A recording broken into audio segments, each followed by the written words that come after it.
Olá pessoal, bom dia, boa tarde, boa noite. Vamos à nossa aula 7, que é a última aula com conteúdo da disciplina. Depois nós vamos ter apenas aulas de exercícios, né? Então essa é a última parte do conteúdo da nossa disciplina, a seleção de trocadores de calor. Vamos dar início então. Só um pouquinho. Opa. Então vamos lá. O que a gente vai ver quando estiver preocupado com a parte de seleção de um trocador, né? Eles são dispositivos. Deixa eu só pegar a caneta. É complicado de serem projetados, isso depende bastante, né, do modelo, do tipo que vai ser projetado. E a gente pode ter algumas abordagens simplificadas, né, para poder trabalhar e obter os resultados, né? Então, geralmente a gente vai considerar que o constante ao longo do trocador, senão realmente começa a complicar, tem que trabalhar de forma diferencial, né, ao longo dele.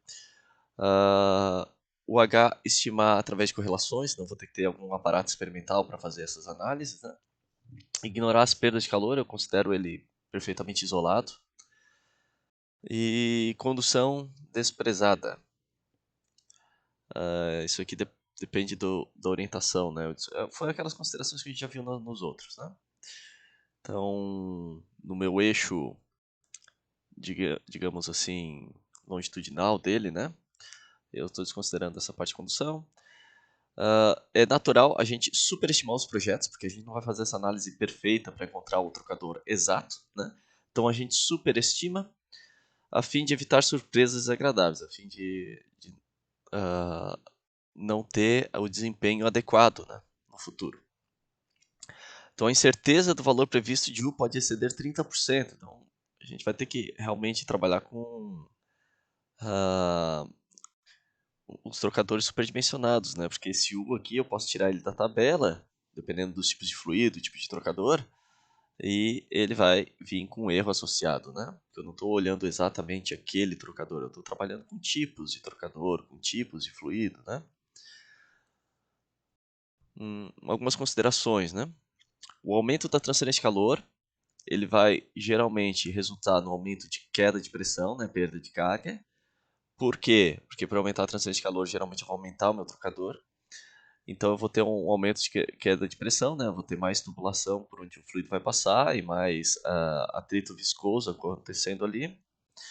E eu também vou ter daí a maior potência de bombeamento. Eu preciso ter uma bomba maior para compensar essa perda de carga, né? A gente já comentou sobre isso também em outras aulas. Então eu tenho que ponderar o aumento da transferência de calor em relação ao custo de queda de pressão.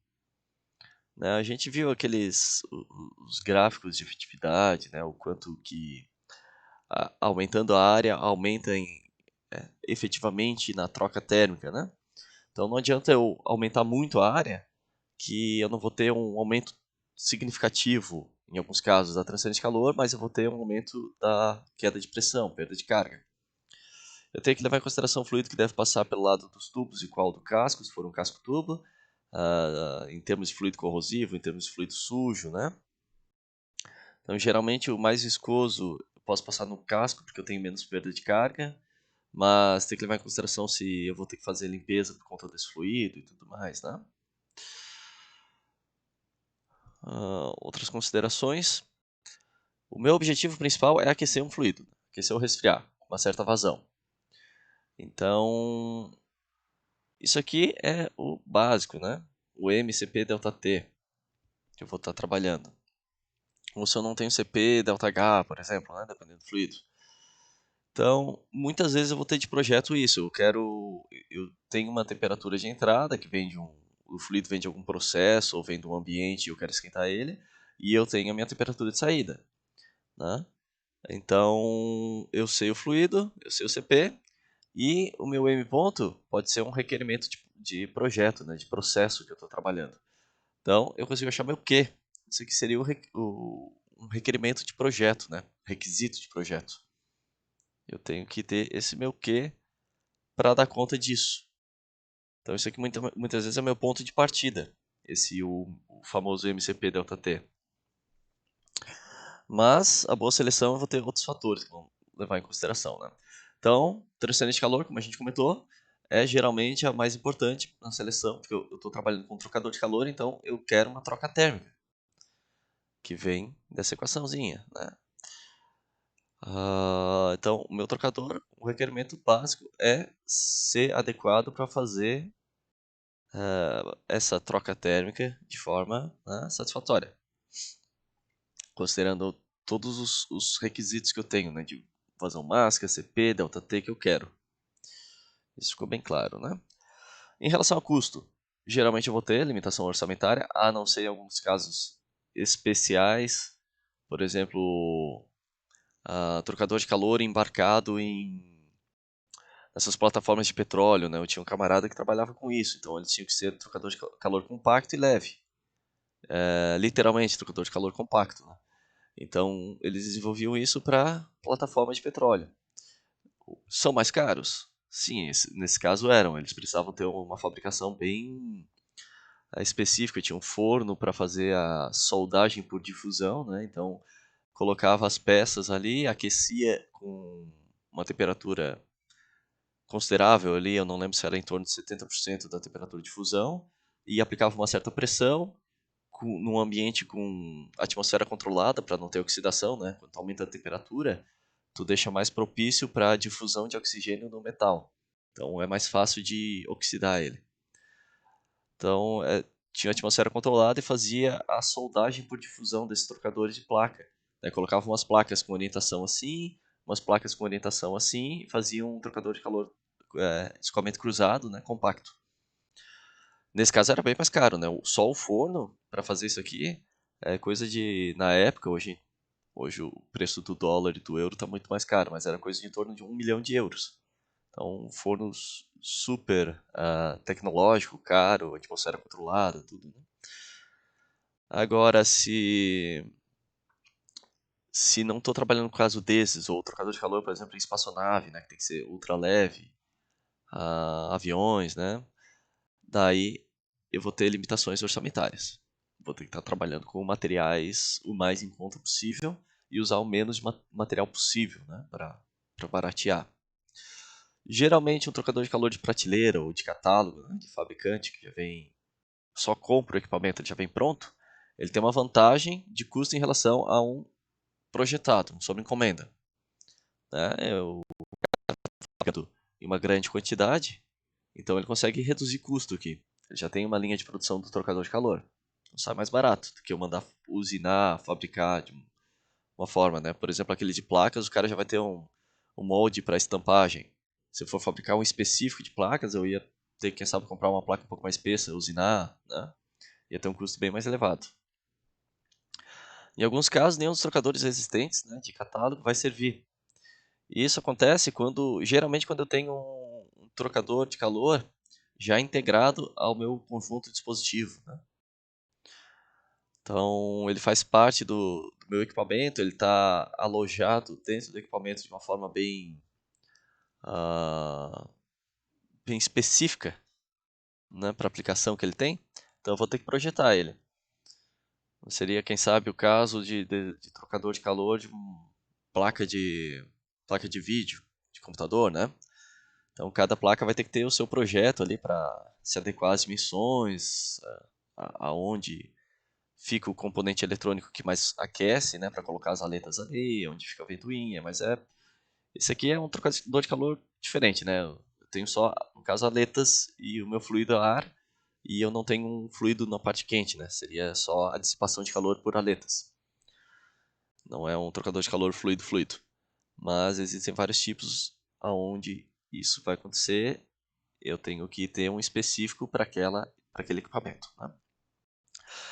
Custo operacional e manutenção também tem que ser levado em consideração, especialmente a parte de manutenção, como eu comentei, né, nessas plantas térmicas grandes, onde eu tenho o condensador da usina, né? Tem trocador de calor, superaquecedor, parede d'água, tudo isso que a gente está vendo na outra disciplina de máquinas térmicas. Esses são trocadores de calor. Se eu tenho que fazer muita manutenção, eu tenho que parar essa usina, tenho que dar alguns dias para ela esfriar, ou pelo menos abrir o condensador e dar algumas horas para ele esfriar, porque ele está trocando calor com água do rio e vapor saturado. Bom, saturado, ele sai com um certo título, né, no condensador. E então ele está numa temperatura elevada, né? Então tem todos os gases, eu tenho que esperar esfriar, tem que ir lá, colocar uma pessoa para limpar tubo por tubo, como eu comentei, né? A água do rio passa nos tubos e o vapor e condensado fica na parte do casco. Então eu vou limpar os tubos. Para fazer isso tem umas pistolinhas, aquelas que apareceu na última aula, né? Onde eu tenho uma esponjinha que eu coloco dentro do tubo e por pressão ele vai até o outro lado do tubo e faz a limpeza. Tudo isso, né, exige um tempo de manutenção, e tempo de manutenção é tempo que não está sendo gerada potência na usina. Então, façam aí as contas, eu não sei quanto é que está o quilowatt-hora, né? Mas seria uma planta de 125 MB que vai ficar parada por 5, 6 horas, por exemplo. Depois, mais até voltar a operação, vai mais algumas horas, né? Então, é um tempo considerável sem gerar, que eu tenho que descontar aqui do custo, que não é um custo diretamente associado à manutenção em si do trocador, mas eu tenho que ter parado com todo o equipamento. Em termos de potência de bombeamento, daqui eu já posso colocar esse custo um pouco mais palpável, né? Aqui no caso, dólar por quilowatt-hora, né, de operação. Ambos os fluidos geralmente são forçados, então geralmente eu tenho convecção forçada no meu trocador de calor por bombas ou ventiladores, né? O custo anual de eletricidade associado à operação das bombas e ventiladores pode ser determinado. E aqui eu coloquei um textinho para vocês darem uma olhada sobre esse cálculo. Acho que o exercício leva em consideração isso aí.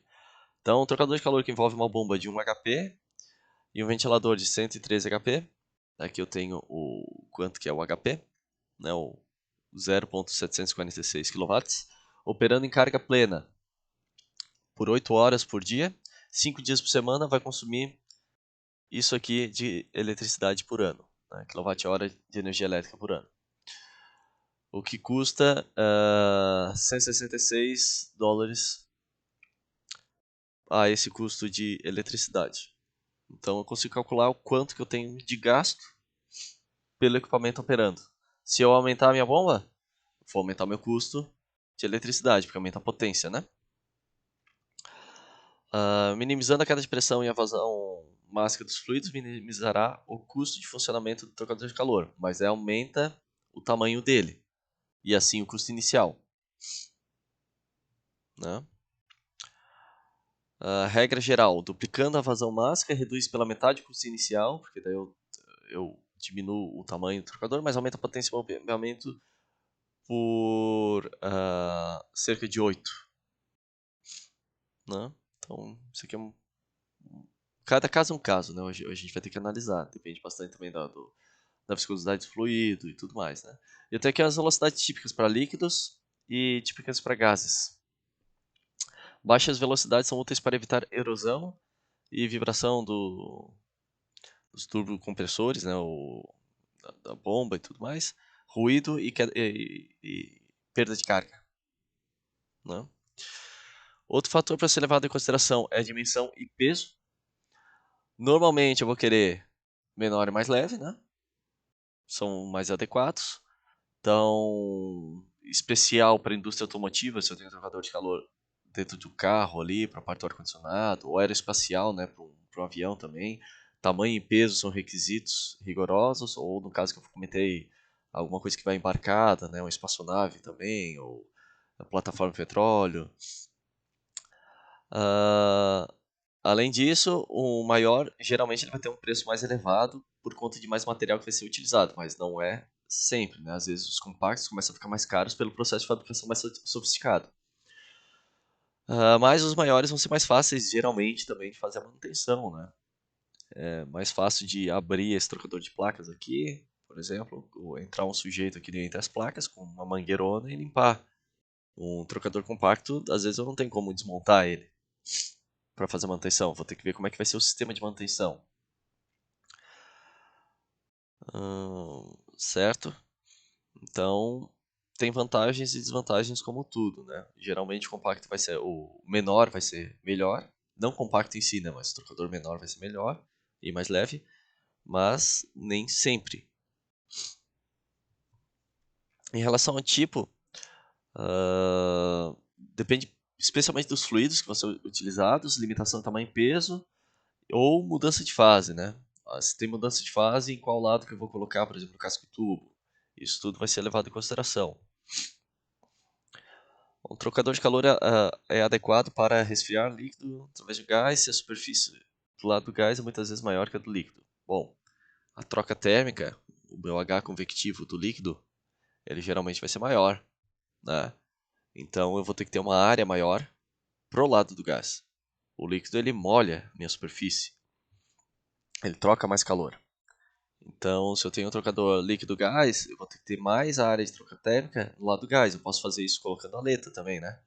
Nos meus tubos. Eu vou e coloco a aleta para a parte do gás, né?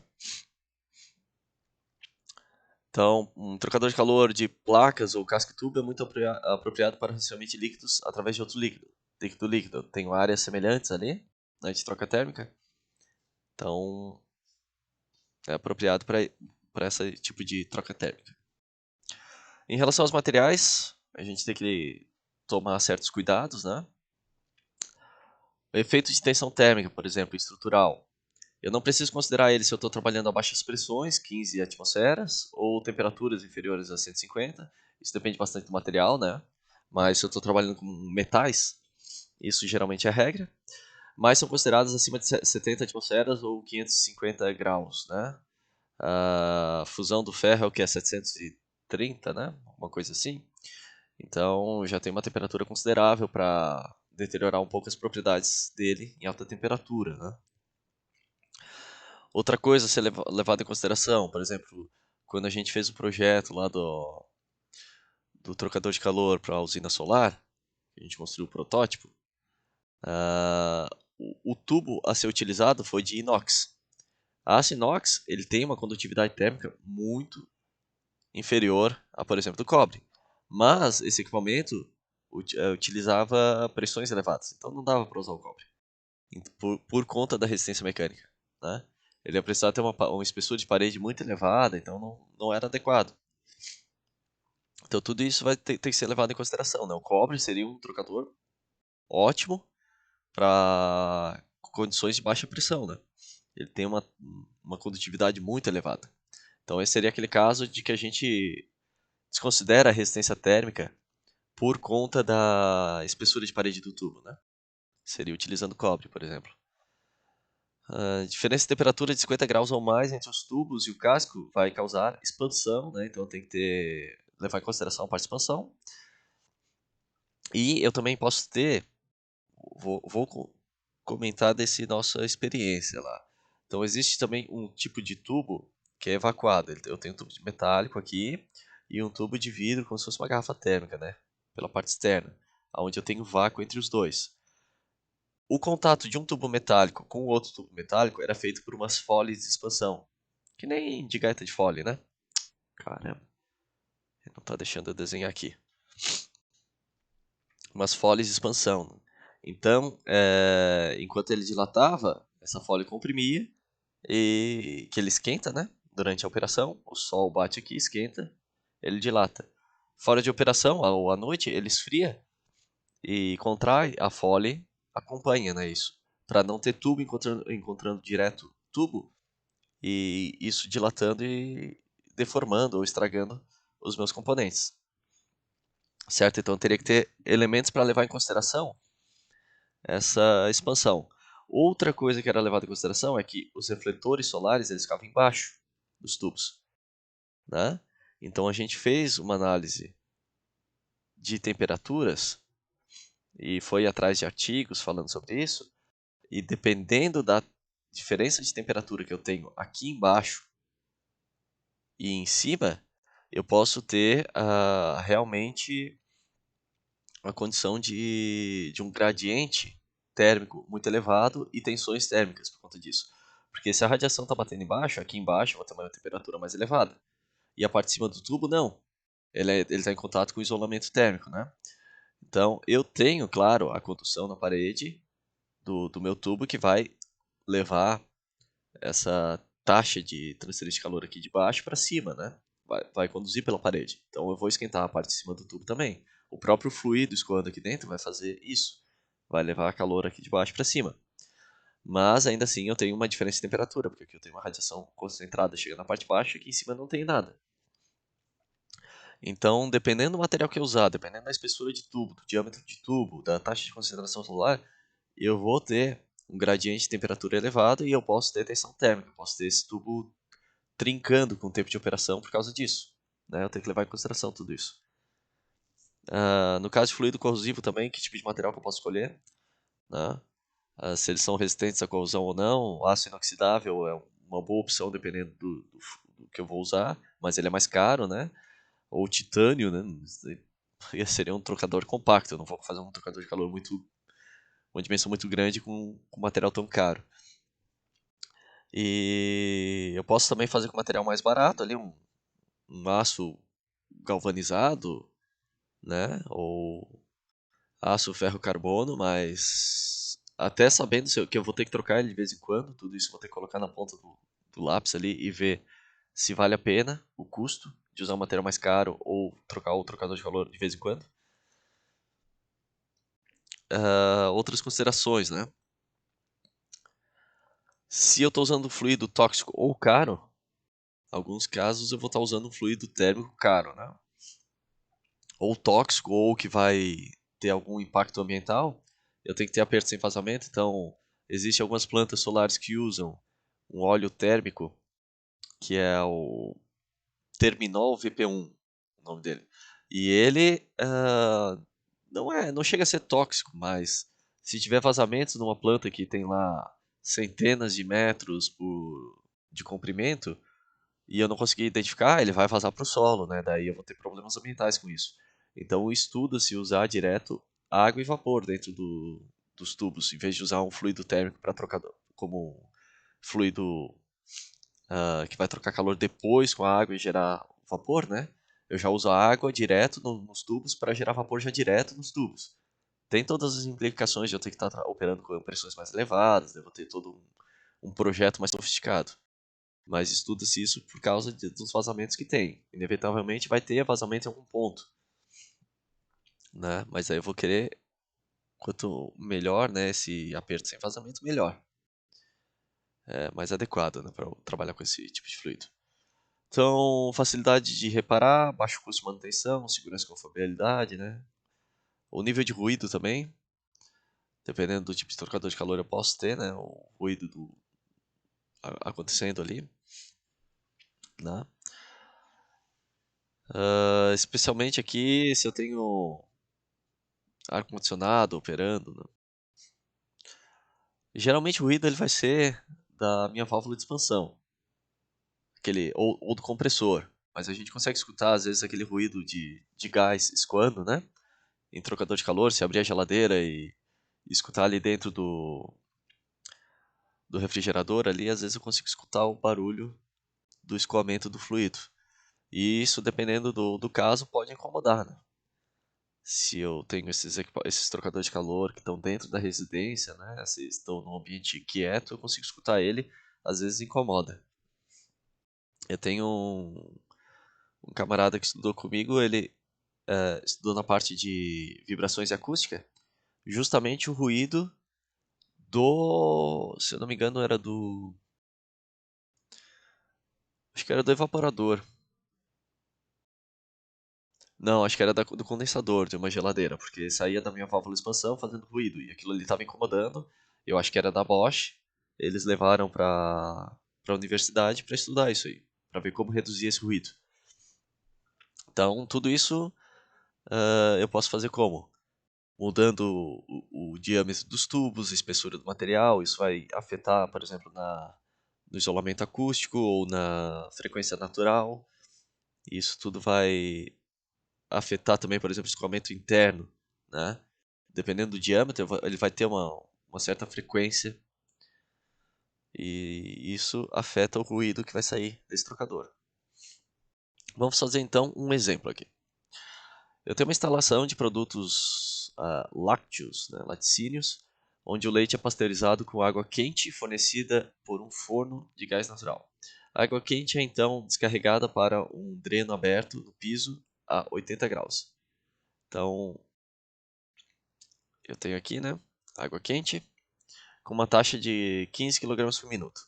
A fábrica opera 24 horas por dia e 365 dias por ano. O forno tem uma eficiência de 80% e o custo do gás natural é de 1,10 dólares por term. Essa unidade é 105.500 kJ. A temperatura média da água fria entrando no forno durante todo o ano é de 15 graus. A água quente drenada não poderá ser devolvida ao forno e reciclada, porque é contaminada durante o processo. Então, eu tenho que jogar essa água fora. Para poupar energia, eles estão propondo aqui a instalação de uma espécie de economizador ou recuperador de calor, né? Então, eu faço um trocador de calor para trocar calor da água quente com água fria antes de descartar essa água quente. Então, eu coloco esse trocador de calor água a água para o pré-aquecimento da água fria na entrada e com água quente drenada. Considerando que o trocador de calor vai recuperar 75% do calor disponível na água quente, determinar a especificação e transferência de calor do trocador de calor que precisa ser comprado e sugerir um modelo adequado. Então eu vou ter que dimensionar isso aqui. Eu quero, para essas condições, dimensionar meu trocador de calor. Além disso, determinar a quantidade de dinheiro que esse trocador irá poupar por ano, em termos de economia. Isso que a empresa quer, né? Economia. Não vai instalar um trocador de calor se não for economicamente viável. Então vamos lá. Então eu já coloquei aqui o CP que a gente vai usar, né? Da água. Próximo aí à temperatura ambiente. Primeira coisa que a gente vai fazer é ver qual é a taxa de transferência de calor máxima. Né? Meu Q máximo. Então, ele aconteceria quando ou a minha temperatura do fluido quente sai, né? O meu fluido quente ele sai com a temperatura igual à temperatura do fluido frio, ou vice-versa, né? A temperatura do fluido frio sai igual à temperatura do fluido quente. Então, vamos ver como é que vai ficar isso aqui. É meu M.Cp. A ΔT vai ser a temperatura quente na entrada, o IN aqui, menos temperatura do fluido frio saída. Né? Essa é a minha taxa de transferência de calor máxima. Vou colocar aqui os valores. Tenho 15 por 60, daí vai dar 1000 kg por segundo. Vou colocar as unidades também. Vezes o meu CP, que é 4,18 kJ quilograma grau Celsius, faltou aqui, né? Desculpa, grau Celsius. Vezes 80 menos 15 graus Celsius. Isso vai me dar um Q máximo de 67,9 kJ por segundo. Tá? Então, isso aqui é a taxa máxima. E eu dei que a efetividade do meu trocador é de 75%. 0,75. Né? Ele vai trocar calor, ele vai trocar 75% do calor máximo que poderia ser trocado. Então, o meu Q efetivo, vamos colocar um pontinho aqui, né? Porque é em watt. É por segundo, unidade de segundo. Quilojoules por segundo, né? Daí o pontinho representa esse tempo aqui. Isso aqui vai ser 0,75 vezes 67,9. Isso vai me dar 50,9 kJ por segundo, né? Então eu quero um trocador que seja capaz de fornecer essa taxa de transferência de calor da água quente para a água fria. É isso aqui. Ok, agora vamos ver qual é o tempo de operação. Né? Então vamos lá. Por ano eu vou ter que o tempo de operação, né? Tempo de operação, que é um TO só, ele vai ser o quê? Eu tenho o 24 horas por dia vezes 365 dia por ano. Então, ele vai me operar por 8.760 horas por ano. Ok? Qual é a energia poupada dele, né? Vamos colocar uma energia poupada. vai ser a minha taxa de transferência de calor vezes o meu tempo de funcionamento, tempo de operação, né? Vamos colocar as unidades para não se perderem, pessoal. Por isso que eu falo, coloquem as unidades sempre, né?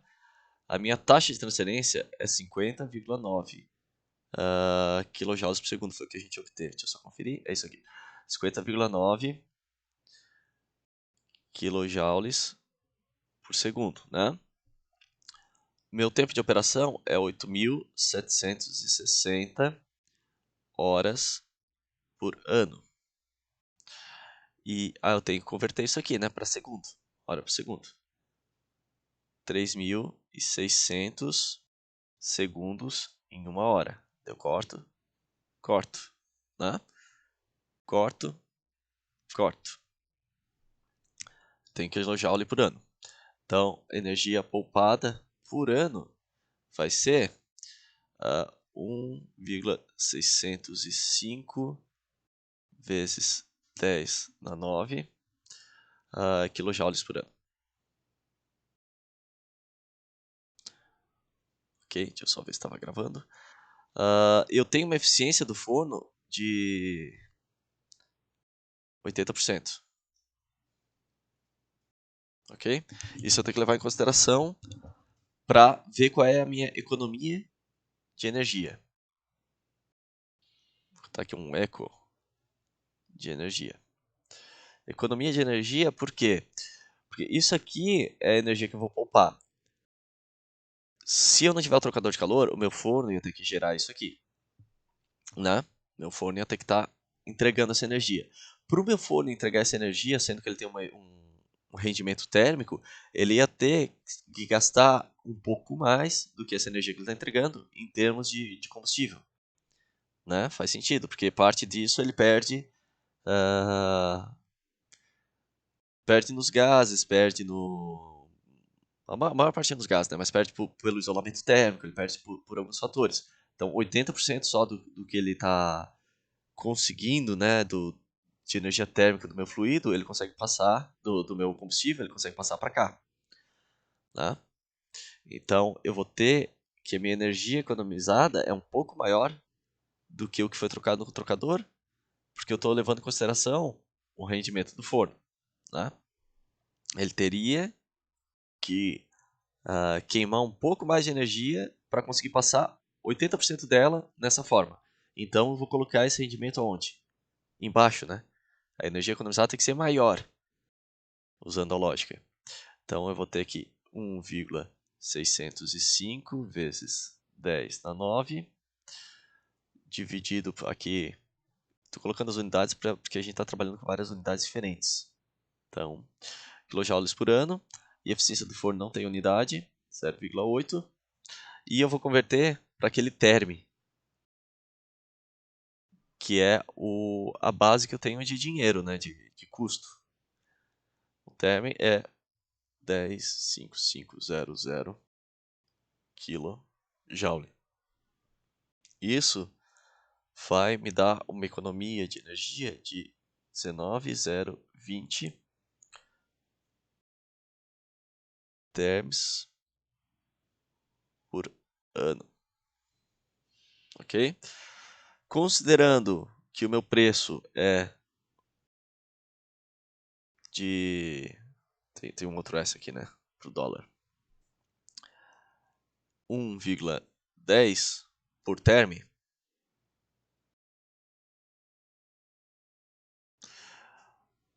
Quanto que vai ser o meu dinheiro poupado? Aqui o dinheiro aqui. Vai ser a minha energia, de energia, meu eco de energia aqui, vezes o preço do combustível.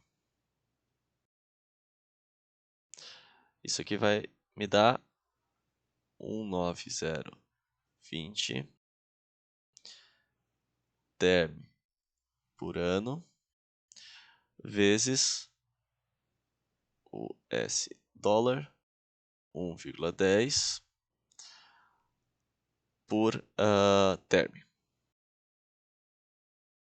corta, eu tenho economia em dólar por ano. Vai ser o S dólar 20.920 por ano, né? Uma economia considerável. Daí eu posso então ver quanto que é o custo do meu trocador de calor e ver qual é o payback, né? Quanto tempo vai levar para compensar isso aqui, né? Então, provavelmente essa economia já vai pagar o trocador de calor em um curto espaço de tempo. Já. Vai valer a pena colocar esse trocador de calor. Era isso então, pessoal. Nossa última aula com conteúdo novo, né? Depois agora a gente vai ter essa aula de exercícios na próxima semana, uma aula síncrona. Eu vou colocar aqui e gravar uma aula resolvendo as listas até o momento. Essa lista de seleção provavelmente eu não vou gravar nessa aula, eu vou deixar para a aula síncrona para a gente resolver juntos, né? Juntos com as dúvidas que vocês tiverem. Aí depois eu posto a síncrona também e a gente está daí na segunda avaliação. Eu ainda tenho que conferir com a direção de ensino, mas eu creio que a gente não vai ter aquela semana de exames, né? Então a média vai se manter ali os 7. Então eu vou ter uma recuperação de uma das provas, mas essa ainda se mantém como a nossa média. Ok? Então é isso, pessoal. Um abraço e até a próxima.